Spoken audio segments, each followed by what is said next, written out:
Hey Maker, that mom with a laser here, and I'm so excited to finally get to finish a project that I've had on my mind for months. It's back to school time, and I really wanted to make something extra special for my little guy as he gets ready to go back to school. And you know, back to school signs are really popular around this time. So of course I had to go and create something and put my own little spin on it. Do you want to see what I came up with? Yeah? Okay, let me show you. You ready? Oh my goodness, we're blasting off into kindergarten this year. I just love how this came out. This is actually made with whiteboard. That way I don't have to get a new one every year. It's already customized with the child's name. And then I just take a dry erase marker and I can switch out the details that I want as my kid grows and changes. In this case, I can write my first day of or my last day of kindergarten, first grade, whatever grade they're going into. And I kind of like that there's extra spaces, so if I really wanted to fill in some other details like my favorite food or what I want to be when I grow up, I can just fill it in the other extra spots. So I'm really proud of this. I think it's a fun project and it's really simple to make. All you need is dry erase board and some oil-based paint pens. In this case, I'm using these Aeroic ones that I got from Amazon, pretty good value.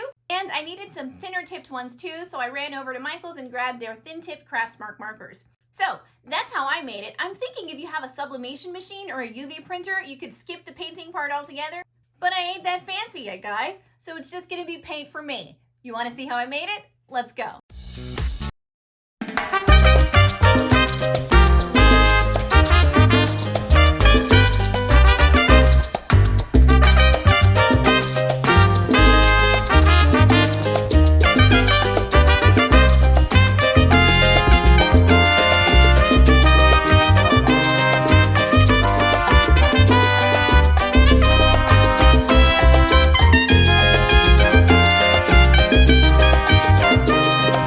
To note that even though I'm using oil-based paint pens, they are a little tricky to work with, and it's going to take some practice. They're not very forgiving. But so far, the oil-based paint is the best option I could find for paint that would actually stick to the dry erase board.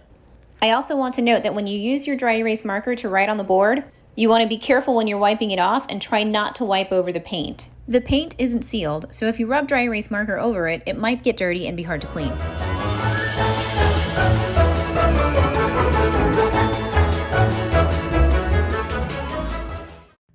Today Maker, I hope you had fun. While I was making this, I realized, you know, if this was for a family that had more than one child, you could easily not put the name right here in the center, add some Velcro or a magnet, and create interchangeable circles with different names. That way you have one sign for several kids. So that's all I have for you today, guys. I hope you had fun. If you don't follow me or aren't subscribed already, please do so, because I can't wait to see you here next time over at That Mom with a Laser.